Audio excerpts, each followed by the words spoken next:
My name is Epsiba Beulah. Before I was a Hindu girl doing a lot of idol worship, and I was like completely a traditional girl, like accepting what father says, what elder says, and I was used to respect all those things. And after coming to the Lord, and I stopped the tradition. I completely stopped the tradition, and I just entered into the love and compassion of the Lord. My parents arranged for the marriage, and it was like a 2 months gap from the arrangement to the marriage. And immediately after marriage, like he said, like I don't like you. I just want to leave, and he left. Even I was pleading him, I was begging him, and I was asking him to come back, but it never happened. If he is not going to come to me, I want to die that. If he is going to be separated from me, I should die. The day I was able to kill myself, I was watching a TV channel, and immediately she started like, here one girl is crying. You have been separated with your husband and you are planning to die now, but you are not going to do that. Immediately I called to one of my Christian friends, and she shared with me the gospel. On the spot, I accepted Lord as my Savior. The next moment, I felt free from the burdens and all kind of thoughts, and everything left me. Praise lord అండి. దేవునికి మహిమ కలుగును గాక. చిన్న ప్రార్థన చేసుకుందాం. పరిశుద్ధుడా గొప్ప దేవానికి స్తోత్రమయ్యా. నాయన ఈరోజు ప్రభనైనా రెబ్కా గురించి నాకు కొన్ని సత్యాలు మేము నేర్చుకుంటుండగా మాతో మాట్లాడి మీరే మహిమ పొందుకోమని యేసుక్రీస్తు నామములో ప్రార్థన తెలియకుంటూ సమర్పిస్తున్నాం తండ్రి. ఆమేన్. ప్రైజ్ లార్డ్ అండి. దేవునికి మహిమ కలుగును గాక. మరి దేవాది దేవుడు ఇస్తున్న వాక్యాంశం ఏంటంటే రిబ్కా అండి. మరి ఇస్సాకు యొక్క భార్య గురించి మనం మాట్లాడుకోబోతున్నాం ఈరోజు. మరి చాలామంది నోటి నుండి అయితే ఈ మాట మీదే ఉంటారు. నేను చాలాసార్లు అనుకున్నాను చెప్పాలని, కానీ ఎన్నోసార్లు విన్నాము కదా అనే ఆలోచనతోటి నేను ఎప్పుడు చెప్పడానికి ఇష్టపడలేదు. అయితే ఎంతోమంది స్త్రీల గురించి మరి ఇది ఒక సలహా అండి మీకు. మరి తామారు గురించి, తర్వాత రాహబు గురించి, ఇలా మరి సారమ్మ గురించి, మరి ఇంకెంతోమంది స్త్రీల గురించి, మరి బత్సబా గురించి, తర్వాత లేయా గురించి, మరి ఈ స్త్రీలందరి గురించి కూడా, మరి దెబోరా గురించి, ఇలా ఎంతోమంది మాట్లాడుతూ ఉంటారు. మరి నేను కూడా మరి కొన్ని ప్రత్యేకమైన సందర్భాలలో దేవుడు ఇచ్చిన దర్శనాలను బట్టి, ఆలోచనలను బట్టి వారి గురించి క్లుప్తంగా మరి ఎక్స్ప్లెయిన్ చేయడం జరిగింది. మీకు మరి కుదిరితే మరి యూట్యూబ్లో అండి మరి glorious grace and truth ministries house of ప్రేయర్లో మీరు స్త్రీలైతే ప్రత్యేకమైనగా మీరు ఖచ్చితంగా విని బలపరచబడాలి, దీవించబడాలి. ఎందుకంటే ఇప్పుడు ఈ స్త్రీల గురించి చాలా మనం వింటాం, కానీ మరి దేవుడు మరి కొన్ని సత్యాలు అయితే మరి ఎవరు వినలేదండి, ఎవరు చెప్పలేదు కూడా. అలాంటి సత్యాలు మరి దేవుడు బయలుపరచడం అనేది జరిగింది. అందుని బట్టి దేవునికి మహిమ కలుగును గాక. ఈవెన్ రేచల్ గురించి కూడా అండి. అయితే మరి ఈరోజు రెబ్కా గురించి నేను మీతో మాట్లాడాలని తలంపు కలిగినప్పుడు, నేను రెబ్కా గురించి ఏముందిలే తన వివాహం గురించి అని చూస్తే, మరి నిజంగా చెప్పాలంటే రెబ్కా గురించి చెప్పడానికి ఈ 20-25 నిమిషాలు సరిపోదండి. నిజంగా సరిపోదు. ఎందుకంటే రెబ్కా గురించి మనం సీరియస్ లాగా చెప్పుకోవచ్చని నాకు అర్థమైందండి. కానీ దేవుడిచ్చిన ఈ సమయాన్ని మరి కొద్దిసేపు తన గురించి చెప్పాలని ఆశ కలిగి ఉన్నాను. ఎందుకంటే రెబ్కా జీవితము మరి తను పుట్టింట్లో చిన్నప్పుడు లాబాను యొక్క సహోదరిగా జీవించింది. ఇస్సాకును పెళ్లి చేసుకుంది. తన పెళ్లి గురించే మనము మరి ఎంతగానో ధ్యానిస్తూ ఉంటాము. వివాహ సంబంధాల గురించి మనం ధ్యానించినప్పుడు, అలాగే పెళ్లి గురించి కనిపెట్టినప్పుడు మరి రెబ్కా వివాహం ఎలా జరిగింది అనేది ఒక మెసేజ్ అయితే, మరి అలాగే తన వివాహం తర్వాత కూడా తన పిల్లల విషయంలో మరి ఎసావు యాకోబు ఇద్దరు కడుపులో ఉన్నప్పుడు మరి వారిద్దరి విషయంలో తను దేవుని సన్నిధిలో కనిపెట్టిన విధానం అయితే అది గొప్ప సత్యం అండి. మళ్ళీ తర్వాత చూస్తే మరి యాకోబుని మరి దేవుడు దీవించాలని, మరి దేవుడైతే దీవించాలనుకున్నాడు, కానీ మరి ఇస్సాకు మరి ఎసావుని దీవించాలనుకున్నప్పుడు మరి వెంటనే మరి తను నిలబడిన విధానము మరి ఒకెత్తు అయితే, ఆ తర్వాత కూడా మరి ఎన్నో సత్యాలు మరి ఆమె గురించి మనం చూస్తూ ఉంటాము. తర్వాత తన మరి కొడుకు కూడా ఎలాంటి భార్య తెచ్చుకోవాలి, ఎవరిని తెచ్చుకోవాలనే విషయంలో మరి తను కూడా నిలబడి, తన కోడలు ఎలాంటి వాళ్ళు కావాలని కూడా నిలబడ్డాం. అలా చూస్తే తన మన జీవితం కూడా మరి ఎన్నో రకాలుగా ఉందండి. అంటే అన్ని కూడా దీవెనకరమేనండి. ఎక్కడ కూడా రిబ్కాలో మరి నిజంగా ఏ మచ్చ లేదండి. రిబ్కా అంట మరి ఆమె గురించి బైబిల్ ఏం చెప్తుందంటే, వాట్ ఈజ్ రిబ్కా అనే మీనింగ్ టు టై, బైండ్ అంట, join together and captivity beauty అంటే చాలా మరి అందమైనదిగా దేవుడు చెప్తున్నాడు. తర్వాత మరి కట్టడం అంట, మరి బంధంలోకి రావడం, బంధకం కాదండి, బంధంలోకి రావడం, మరి కలిసి ఉండడం అనే అర్థం అనేది మరి రిబ్కాకి మీనింగ్ అంట. అయితే నేను ఏమంటున్నానంటే ఇక్కడ మరి రిబ్కా గురించి ఒక 4-5 అధ్యాయాలలో మరి లిఖించబడింది. మొట్టమొదటిగా తన మొదటి సంఘటన చూద్దాం, తను ఎలా దేవుని స్వరానికి లోబడింది. మరి కొన్ని సంఘటనలని కొద్దిగా మనం ధ్యానిద్దాం. మరి రిబ్కా అంటే నిజంగా శ్రేష్టమైనదండి. మరి అబ్రహాము యొక్క కోడలు, సారమ్మ కోడలు, అలాగే మేనకోడలు వరుస అవుతుంది. అంత మాత్రమే కాదు, మరి ఇస్సాకుని మరి పెళ్లి చేసుకునేంత వరకు మరి తను ఏ రీతిగా ఎదిగింది అంటే తల్లిదండ్రులకి లోబడిన బిడ్డగా ఉందండి. వాళ్ళు ఏమి చెప్తే అది మరి విన్నది, చేసింది. ఇదండి నేను చెప్పాలనుకున్నది. మరి తనలో ఉన్నది లోబడే మనస్తత్వం. మరి నిజంగా పిల్లలు ఎంతమంది తల్లిదండ్రులకు లోబడుతున్నారో నాకు తెలియదు, కానీ మరి తల్లిదండ్రులకి లోబడింది అది మొదటి ఘట్టం. తర్వాత చూస్తే మరి వివాహం అయిన తర్వాత అంటే వివాహ సందర్భంలో కూడా మరి అంటే ఎందుకు ఆ మాట చెప్తున్నానంటే ఒక స్త్రీగా ఉండి తను మరి ఆమె వంటలని కాచుకుంటూ వెళ్ళిందంట, నీళ్ళ కోసం వెళ్ళిందంట. అలాగే మళ్ళీ ఎలియాజరు ఎవరైతే అబ్రహాము చేత పంపబడి ఉన్నాడో, ఎలియాజర్ అయితే ఒక గుర్తు అడిగాడు, ఏ స్త్రీ అయితే ఏ అమ్మాయి అయితే వచ్చి నాకు నీళ్లు తాగుతావా అని అడిగి నేను తాగిన తర్వాత నా వంటలకి నీళ్లు ఇవ్వాలా అని అడిగే అమ్మాయే మరి దేవాది దేవుడు మరి ఇస్సాకు కోసం ఏర్పాటు చేసిన పెళ్లి కుమార్తె అని నేను నమ్ముతానని సూచన పర్ఫెక్ట్గా అడుగుతాడండి ఎలియాజర్. అడిగినప్పుడు అలాగే మరి రిబ్కా వస్తుంది. మరి చక్కనైన దానిగా ఉందంట బైబిల్ చెప్తుంది. She is very beautiful fair lady అని ఇంగ్లీష్ బైబిల్ చెప్తుంది. అంటే అందమైన బిడ్డ, మరి చాలా యవ్వనస్తురాలు, మరి చిన్న బిడ్డ అంటే చిన్న పాప అని కాదు కానీ మరి యవ్వనస్తురాలు, మరి ఏ పురుషుణ్ణి ఎరగని ఆ బిడ్డ మరి నీళ్ళ కోసం వచ్చినది. మరి నీళ్ళు మరి తను ఏ పని మీద వచ్చినదో, కానీ అక్కడ నీళ్లు తాగడానికి వచ్చిందా, నీళ్లు మోసుకొని వెళ్ళడానికి వచ్చిందా, లేకపోతే తన పశువులకి మరి నీళ్లు పోయడానికి వచ్చిందా తెలియదు, కానీ మరి తను వచ్చి మరి ఎలియాజర్ కోరుకున్నట్టుగానే మరి ఆ సూచన జరిగినప్పుడు మరి తను వెంటనే లోబడింది. తర్వాత మరి అక్కడ ఇంటికి వెళ్ళిన తర్వాత మరి ఏంటంటే మరి ఆ మనస్తత్వం చూడండి, సహాయం చేయాలనే మనస్తత్వం చూడండి. మొదటిగా లోబడే మనస్తత్వం, తల్లిదండ్రులకి లోబడి తల్లిదండ్రులకి పని చేస్తుంది, అక్కడ సపోర్టింగ్గా ఉంది, మరి తల్లిదండ్రుల కోసమే నిలబడుతుంది కదండి. ఆ తర్వాత హెల్ప్ చేస్తుంది. మరి నాకేమవసరం, నీళ్ళు ఇచ్చేసి వెళ్ళిపోతాను కదా, కానీ 10 వంటలకి నీళ్ళు పోసిందంట. నిజంగా వంటలు చాలా నీళ్ళు తాగుతాయని మరి నిజంగా ఆలోచన చేస్తే వంటలు అంటే చాలా నీళ్ళు తాగుతాయంట. మరి కొద్దిగానే పోసిందా అంటే నాకు తెలియదండి, కానీ 10 వంటలకి మరి ఎలియాజర్ 10 వంటలు తీసుకొచ్చుకున్నాడు. ఆ 10 వంటలకి నీళ్లు తోడిపోసినట్టుగా బైబిల్ చెప్తుంది. ఆ తర్వాత ఇంటికి వెళ్ళి మరి తన గురించి చెప్పినప్పుడు ఎలియాజర్ ఇలా అని చెప్పినప్పుడు ఎలియాజర్ నీ తీసుకొని రా అన్నప్పుడు మళ్ళీ లోబడి వెళ్ళి ఎలియాజర్ని ఇంటికి తీసుకొని రావడం కూడా జరిగింది. ఆ తర్వాత ఎలియాజర్ ఏం చెప్తాడు అంటే, ఇదిగో అబ్రహాము గురించి చెప్తూ, ఇస్సాకు గురించి చెబుతూ, ఇదిగో మరి దేవుణ్ణి నేను ఇలా అడిగాను, మరి దేవుడిని ఇలా అడిగినప్పుడు దేవుడు నాకు ఈ సూచన ఇచ్చాడు, మరి మీరేమంటారు అని తల్లిదండ్రులను అడుగుతున్నప్పుడు వెంటనే అక్కడ రిబ్కా ఉండి మరి తను లోబడుతుంది. ఇక్కడ మా మాట ఏం లేదు, రిబ్కా వస్తే తీసుకెళ్ళు అని వాళ్ళు చెప్పగానే రిబ్కా నేను సంసిద్ధంగా ఉన్నానని ఆలస్యం చేయకుండా ఎలియాజర్తో బయలుదేరడానికి లోబడుతుంది. ఇక్కడ దేవుని స్వరాన్ని మరి వినకపోయినను దేవుడి ప్రేమ, దేవుడి గురించి కరెక్ట్గా తెలుసో తెలీదో, కానీ మరి అబ్రహాము దేవుడి గురించి తెలుసో తెలీదో నాకు తెలియదు, కానీ ఎలియాజర్ చెప్పినప్పుడు మరి అబ్రహాము దేవుని మీద ఆధారపడి మరి బయలుదేరుతుంది. ఇస్సాకుకి భార్యగా లోబడుతుంది. తర్వాత మరి ఇస్సాకు పెళ్ళైన తర్వాత 20 సంవత్సరాల పాటు వరకు పిల్లలు లేరండి. అక్కడ చూస్తే బైబిల్ ఏమంటారు తెలుసా, ఇస్సాకు రిబ్కా కోసం ప్రార్థించినప్పుడు మరి ఇద్దరు కలిసి ప్రార్థించుకున్నట్టుగా మరి బైబిల్ చెప్తుంటుండగా మరి ఎదురు చూసింది సంతానం కోసం, చక్కటి బిడ్డల్ని కనింది.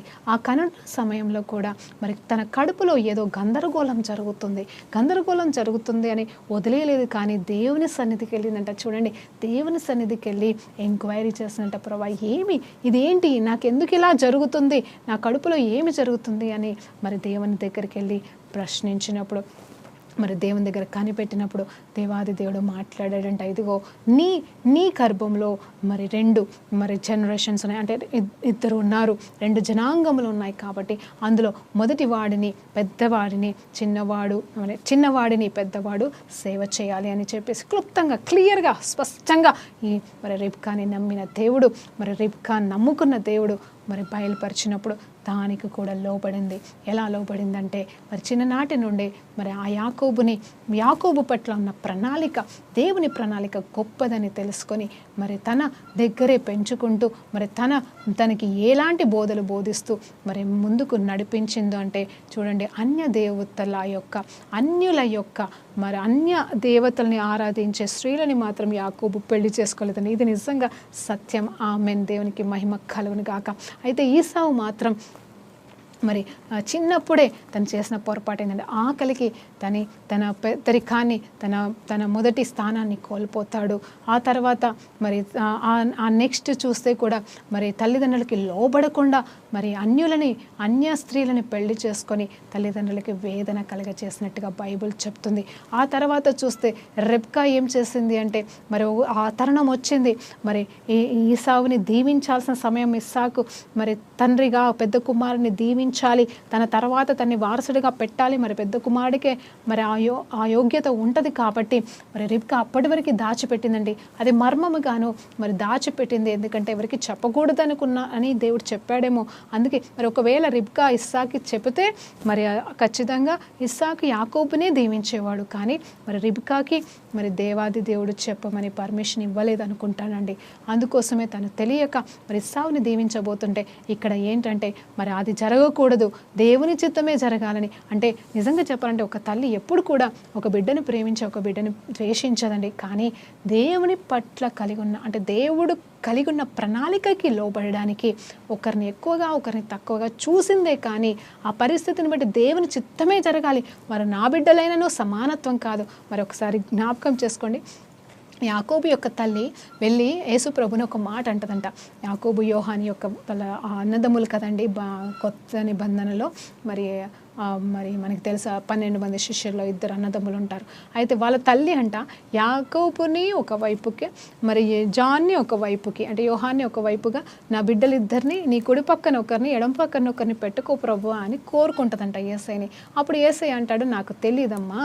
అంటే ఆ తల్లి వచ్చి ఏంటంటే నాకే కోరిక లేదు, కానీ ప్రభువా నా బిడ్డలిద్దరు నీ పక్కన ఉంటే చాలు అని చక్కగా అంటే సమానత్వాన్ని కోరుకుంది. ఇద్దరు ఒకరిని ఎక్కువ ఒకరు తక్కువ చేయలేదు అక్కడ. అలాగే మరి ఇక్కడ రెబ్కా కూడా తన బిడ్డలిద్దరూ సమానంగానే ఉండాలని కోరుకుంటుంది తల్లిగా, కానీ దేవుని ప్రణాళిక తెలిసిన బిడ్డగా దేవుని ప్రణాళిక నెరవేర్చబడాలని అక్కడ తన భర్తకి వ్యతిరేకంగా నిలబడుతుంది కరెక్టే, కానీ దేవుడు ముఖ్యమని దేవుడికి మొదటి స్థానం ఇచ్చింది. జాగ్రత్తగా వినండి స్త్రీలారా, మీరు దేవునికి మొదటి స్థానం ఇస్తున్నారా?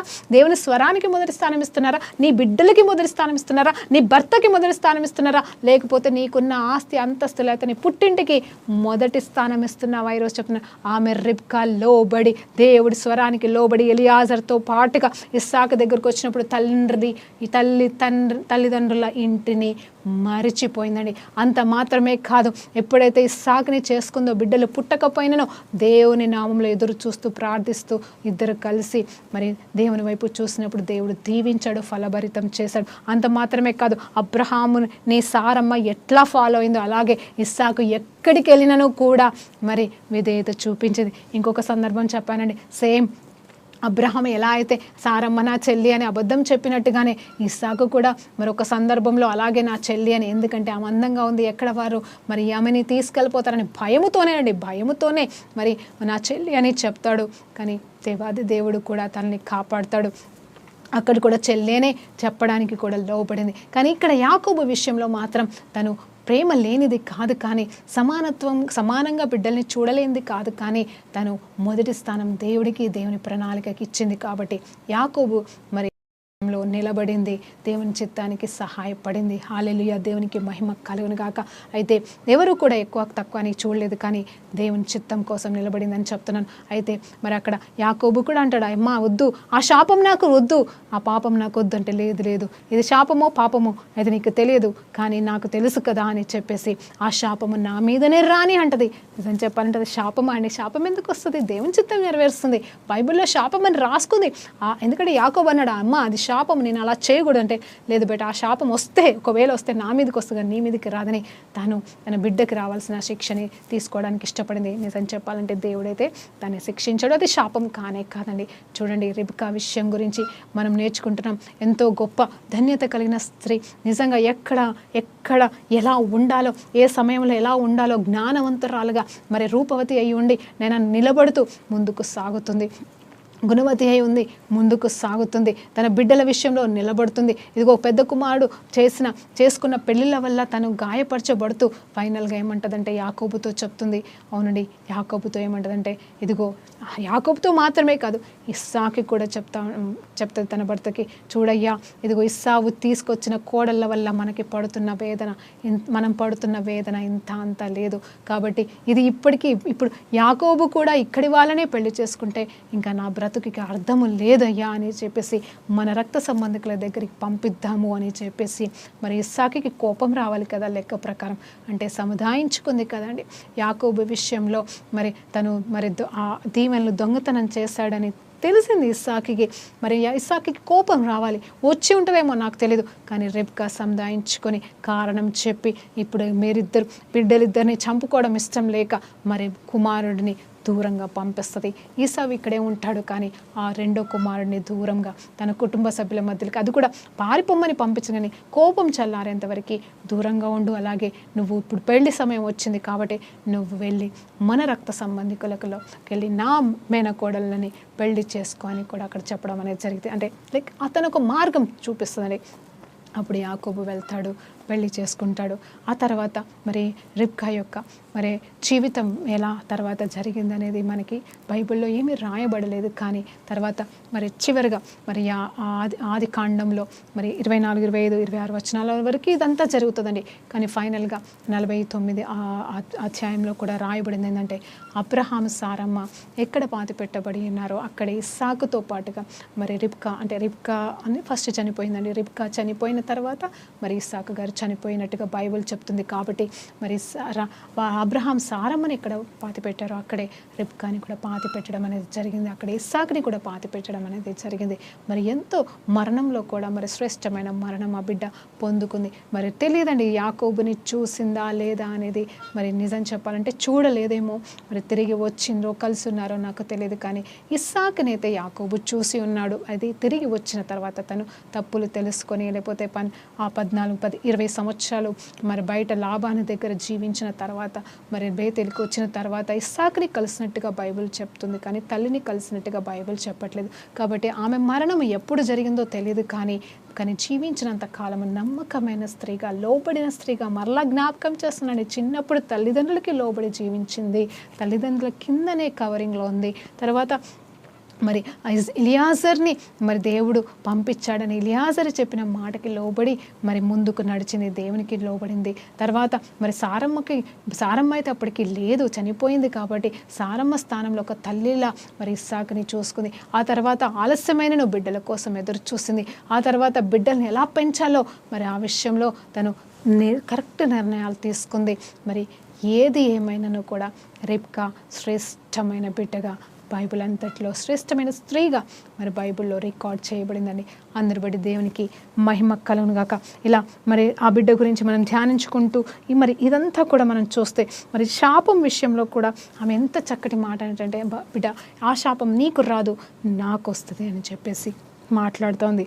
ఆ తర్వాత ఇలా మరి 20 సంవత్సరాలండి నిజంగా మరి పిల్లలు లేకుండా ఎదురు చూడడం చాలా కష్టం. అది మరి అబ్రహాము సారములు ఎట్లా విశ్వాసంతో జీవించారో ఖచ్చితంగా ఇస్సాకు మరి రిబ్కాకి చెప్పే ఉంటాడు, నేను కూడా పుట్టలేదు తొందరగా, మరి ఆలస్యమైంది, అయినను దేవుడు మరి నన్ను బహుమానంగా నా తల్లిదండ్రులకి ఇచ్చి ఉన్నాడనే సత్యాలు చెప్పే ఉంటాడు. కాబట్టి విశ్వాసంతో 20 సంవత్సరాలు ఎదురు చూసిందండి. మరి ఈ రీతిగా మన జీవితంలో మనం ఎలా ఉన్నాము, ఈరోజు నువ్వు ఎదురు చూస్తున్నావా, నీ జీవితంలో నువ్వు లోబడుతున్నావా, మొట్టమొదటిగా నువ్వు దేవుడికి లోబడుతున్నావా, దేవుని ప్రణాళికకి లోబడుతున్నావా, అంత మాత్రమే కాదు మరి నీ భర్తకి లోబడుతున్నావా, మరి భార్యలారా భర్తలకి లోబడమని చెప్తున్నారు కదండి. చూడండి, ఇవన్నీ కూడా నేను చెప్పినాను కూడా ఒక్కొక్కటి ఎంతసేపు ధ్యానించినా సరిపోదు, కానీ క్లుప్తంగా తన గురించి నేను చెప్పి ఉన్నాను. అయితే మరి ఒక్కసారి మరి రిబ్కా మరి పెళ్లి కుమార్తెగా నిలబడుతున్న సమయంలో కూడా మరి తను ఏం చేసింది తెలుసా అండి, వెంటనే దూరం నుండి తన భర్తని గుర్తించింది, అంటే తనే ఏమోని గుర్తించిందటండి. గుర్తించి మరి మనకు ఎదురుగా వస్తున్న వ్యక్తి ఎవరు అని ఎలియాజర్ని అడిగితే, అమ్మ అతనే ఇస్సాకు అన్నప్పుడు వెంటనే తను తను తను మరి పల్లకిలో మరి వస్తున్నట్టుందండి, తన్ని పల్లకిలో మోసుకొని వస్తున్నట్టున్నారు. మరి వెంటనే దిగిపోయి తన మరి చెంగుని కప్పేసి తగ్గించుకొని నిలబడి తనతో పాటుగా తన గుడారంలోకి వెళ్ళిపోయిందని. ప్రశ్నించలా, మరి ఎవరు ఏంటని చూడలేదు, అసలు ఎవరు ఏంటని తెలియదు, ఒక్కటి దేవునికి లోబడింది. ఇప్పుడు వివాహంలో కూడా చాలామంది కనిపెట్టుకుంటున్నారు, చాలామంది కనిపెట్టుతున్నారు. నిజమే, నువ్వు తల్లిదండ్రులకి లోబడితే తల్లిదండ్రులు చెప్పిన సంబంధం చేసుకోవడం సంతోషమే, లేదా దేవుని స్వరం వినగలిగితే దేవుని స్వరం విని చేసుకోవడం సంతోషమే, కానీ ఎవరిపైన కూడా మనం నిందలు వేయడానికి లేదు. ఇది జ్ఞాపకం చేసుకోండి. మనం వేరే వాళ్ళ మీద నిందలు వేయడానికి లేదు. ఇక్కడ తిని కూడా వేరే వాళ్ళ మీద నిందలు వేస్తలేదండి. ఈసావు చేసిన తప్పుని సరిదిద్దడానికి ట్రై చేసి ఉంటుంది కదండి. ఖచ్చితంగా యాకోబు ఎందుకు అప్పటికి పెళ్లి చేసుకోలేదో మనకు తెలియదు, కానీ ఈసావు అయితే అప్పటికి ముగ్గురిని మొయాబులనే చేసుకున్నాడంట. మొయాబి స్త్రీలను చేసుకుంటే మరి అక్కడ ప్రాబ్లం వస్తున్నప్పుడు ఈసావు కూడా ఏం చేయలేకపోతున్నాడు. తన వల్ల తన భార్యల వల్ల తల్లిదండ్రులు బాధపడుతున్నారు అన్న గ్రహించాడో లేదో కూడా తెలీదు. ఎప్పుడు తెలిసింది తెలుసా అండి, యాకోబుని మరి రిబ్కా ఇస్సాకు మరి అక్కడ లాబాను దగ్గరికి పంపించారు. ఎందుకంటే నా భార్యల వలన ప్రాబ్లం ఫేస్ చేస్తున్నారు కాబట్టి అని అన్నప్పుడు, మరి అవునా, అయ్యో నాకు తెలియకుండా జరిగిందో, తెలిసి చేశానో, నేను కూడా వెళ్ళి మరి అక్కడ నుండి నేను భార్యల్ని తెచ్చుకుంటాను అనుకోకుండా మళ్ళీ ఇస్మాయిల్ సంతానాన్ని చూడండి, మరి ఇక్కడ కానాన్లో ఉన్న ఇస్మాయిల్ సంతానాన్ని మరలా పెళ్లి చేసుకున్నాడండి. అంటే ఇస్మాయిల్ సంతానమైనంత మాత్రాన సమాధానం ఉంటుందని అయితే నేను అనుకోవట్లేదు, కానీ మరి ఇస్సావు తొందరపడి మరలా వేరే పెళ్లి చేసుకున్నాడు. కానీ అది కూడా తల్లిదండ్రులకి మరి సంతోషాన్ని తీసుకొచ్చే వివాహం అయితే కాదు. కానీ రిబ్కా మాత్రం తను తల్లిదండ్రులకి సంతోషాన్ని ఇచ్చింది, తన వివాహం ద్వారా తన పెద్దవారికి సంతోషాన్ని ఇచ్చింది, మరి దేవుడు పంపించిన దూత అయిన ఎలియాజర్కి సంతోషాన్ని ఇచ్చింది. అలాగే మరి ఇస్సాకి కూడా మరి శ్రేష్టమైన భార్యగా మిగిలిపోయిందండి. మరి తల్లిగా కూడా తను గెలిచింది, అటు బిడ్డగా గెలిచింది, బిడ్డగా ధన్యతను పొందుకుంది, ఇటు భార్యగా నిలబడింది, సారమ్మ అడుగుజాడల్లో నడిచింది. అంత మాత్రమే కాదు, మరి తల్లిగా తను చేయాల్సిన బాధ్యతని 100% చేసిందండి. ఇప్పుడు అలాంటి తల్లులు ఉన్నారా చెప్పండి, ఎలాంటి వారికి సపోర్ట్ చేస్తున్నారు ఒక్కసారి మీరు ఆలోచన చేసుకోండి. నీకు ఎక్కువ డబ్బులు ఇచ్చే కుమారుడికి సపోర్ట్ చేస్తున్నావా, లేకపోతే ఏమీ దిక్కులేని పరిస్థితులు ఉన్న కుమారుడికి సపోర్ట్ చేస్తున్నావా? మరి తల్లిదండ్రులు కూడా అలాగే తయారయ్యారండి. నిజంగా నేను చూస్తున్నాను, చాలామంది డబ్బులు ఇచ్చే బిడ్డల వైపే చూస్తున్నారు, మరి బాగా సంపాదిస్తున్న బిడ్డల దగ్గరికి వెళ్తున్నారు. మరి తిండి లేక మరి సమస్యలో ఉన్న బిడ్డల దగ్గరికి వెళ్ళి ఉండడం గురించి, అంటే వాళ్ళకి భారమై పోవద్దు అనేది వేరండి, కానీ తృణీకరిస్తున్నారు. వాళ్ళకి లేదు కాబట్టి వెళ్ళట్లేదు అంటే బిడ్డల్ని కూడా 2 కళ్ళతో చూస్తలేరండి, అంటే వ్యత్యాసమైన కళ్ళతో చూస్తున్నారు. సంపూర్ణమైన ప్రేమతో చూడని తల్లులను నేను ఎంతోమందిని ఈ మధ్య కాలంలో గమనిస్తూ ఉన్నాను. మరి గొప్పైన వారిని పొగుడుతున్నారు, మరి తక్కువైన వారిని తిడుతూ ఉన్నారు. నిజమే, అందరికీ సేమ్ ఉండదు. మరి చెప్తారు కదండి, 5 వేళ్ళు ఒకేలాగా ఉండవు అని మనకే తెలుసు.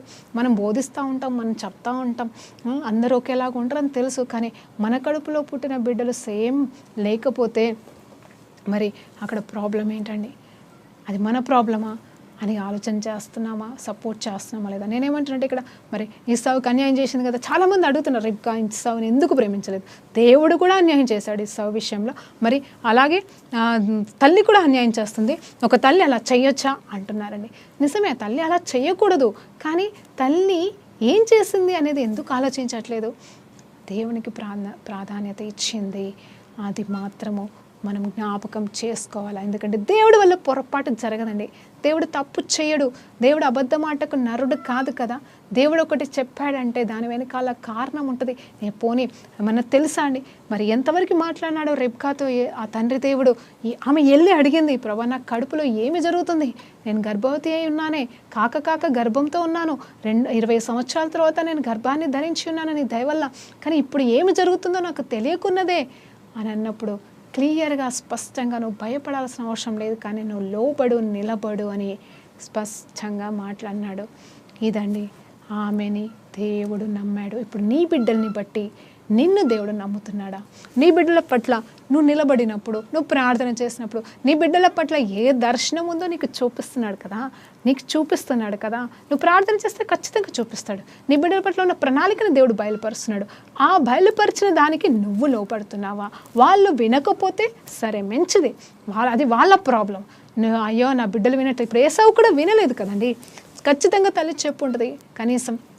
ఓకే, యాకోబు గొప్పవాడు అవ్వడం అనేది దేవుడు చెప్పాడు కాబట్టి సపోర్ట్ చేసింది. కానీ ఇస్సావు మాత్రం మరి తల్లిదండ్రులని సంతోషపెట్టే కోడల్ని తీసుకురావాలని, లోబడాలని ఇస్సావుకి తెలియదా? కానీ ఆయన వ్యతిరేకించాడు. అలాగే ఇప్పుడు నేనేమంటున్నానంటే మన జీవితంలో మనము ఏ రీతిగా బ్రతుకుతున్నాము అనేది పరిశీలన చేసుకొని ముందుకు సాగుదామా? హల్లెలూయా, దేవునికి మహిమ కలుగును గాక.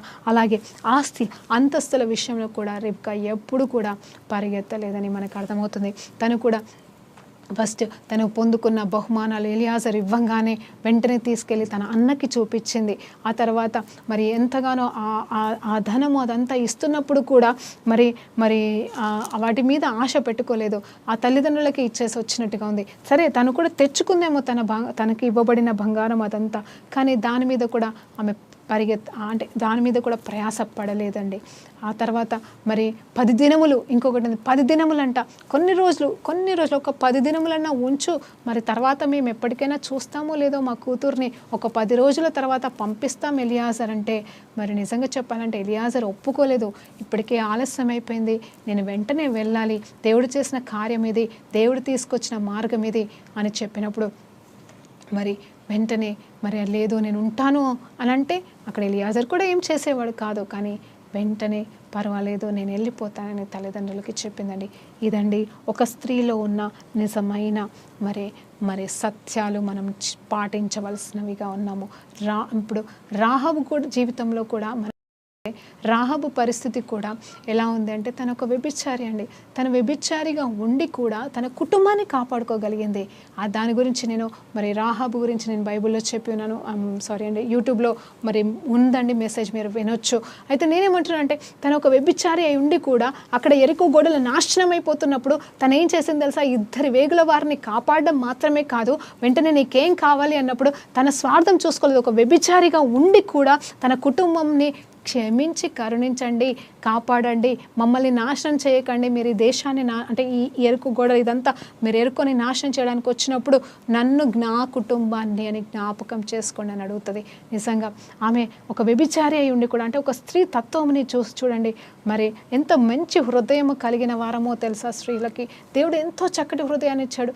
మరి వాళ్ళనైతే దేవుడు అరచేతిలో చెక్కి ఉన్నాడు, కానీ మనల్నైతే జ్ఞానంతో చెక్కి ఉన్నాడంట. జ్ఞానంతో అంటే ఒక ఆలోచన చేసి ఈ అమ్మాయిని ఎట్లా తయారు చేయాలని ఆలోచన చేసి తర్వాత ఒక ప్రణాళిక వేసి తయారు చేశాడు. అంటే ఆ ప్రణాళిక ఎంత జ్ఞానంతో కూడినది, ఎంతో అద్భుతంతో కూడినది. ఆ జ్ఞానం అంతా కూడా దేవుడు మనకి ఇచ్చి ఉన్నాడండి స్త్రీలకి. ఆ జ్ఞానాన్ని కాపాడుకోవాలి. అందుకే జ్ఞానవంతురాలు తన ఇంటిని కట్టుకొనును, 3 రాళ్ళు తన ఇంటిని కూల్చుకొను అన్నట్టుగా ఇక్కడ రెబ్కా తన కుటుంబాన్ని, తన కుటుంబం పట్ల, తన కుమారుడి పట్ల, అవును రాబోయే ఇజ్రాయేలు, రాబోయే బిడ్డ, రాబోయే యేసు ప్రభు అని చెప్పేసి తెలుసుకొని లోబడింది. ఇస్సావుకి చెడ్డ తల్లి అయ్యిందేమో కాసేపు, కానీ తను మాత్రం మంచి తల్లిగానే నిలిచింది. దేవునికి మహిమ కలుగును గాక. ఇప్పుడు నా జీవితంలో కూడా మనం ఒక్కొక్కసారి కొన్ని పనులు చేసినప్పుడు కొంతమందికి చెడ్డవారం అవుతాం కావచ్చు, కొంతమందికి మనల్ని చూస్తే అసహ్యం పుడుతుందేమో.